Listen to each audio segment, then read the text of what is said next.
अस्सलाम वालेकुम प्यारे बच्चों। जिया कहानी में आज मैं आपके लिए जो कहानी लेकर आई हूँ वो दिलचस्प भी है और सबक आमोज भी। कहानी का नाम है शबनम का ताज।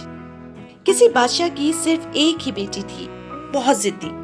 एक दिन सुबह वो बाग में टहलने के लिए गई तो उसने फूल पत्तियों पर शबनम के कतरे चमकते हुए देखे। शबनम के ये कतरे इन हीरो से ज्यादा चमकदार और खूबसूरत थे जो शहजादी के पास थे।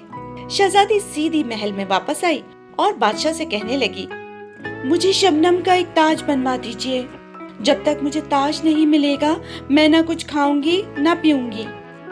ये कहकर शहजादी ने अपना कमरा बंद कर लिया और चादर ओढ़कर पलंग पर लेट गई। बादशाह जानता था कि शबनम के कतरों से ताज नहीं बनाया जा सकता, फिर भी उसने शहजादी की जिद पूरी करने के लिए शहर के तमाम सुनारों को बुला भेजा।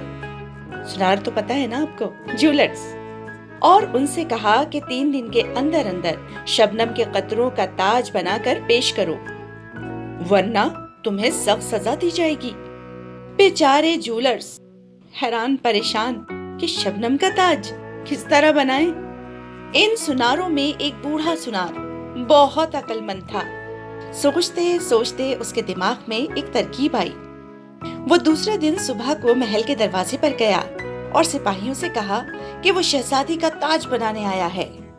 सिपाही उसे शहजादी के पास ले गए। बूढ़े सुनार ने शहजादी को झुककर सलाम किया और बोला, शहजादी हुजूर, मैं आपका ताज बनाने के लिए आया हूँ, लेकिन मेरी एक छोटी सी दरखास्त है। कहो, क्या कहना चाहते हो?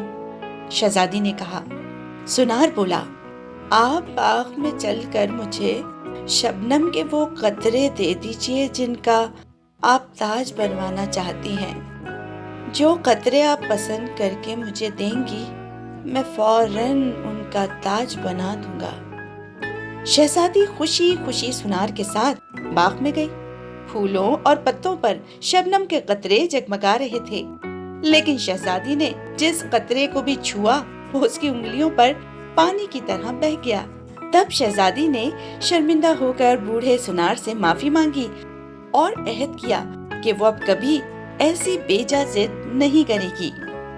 तो बच्चों, इस कहानी से हमें ये सबक मिलता है कि फरमाइशें जरूर करनी चाहिए। ख्वाहिशें भी आपका हक है, लेकिन कभी कोई ऐसी फरमाइश ना करें कि जो नामुमकिन हो या आपके अम्मी बाबा के लिए मुश्किल हो। उम्मीद है आपको कहानी पसंद आई होगी।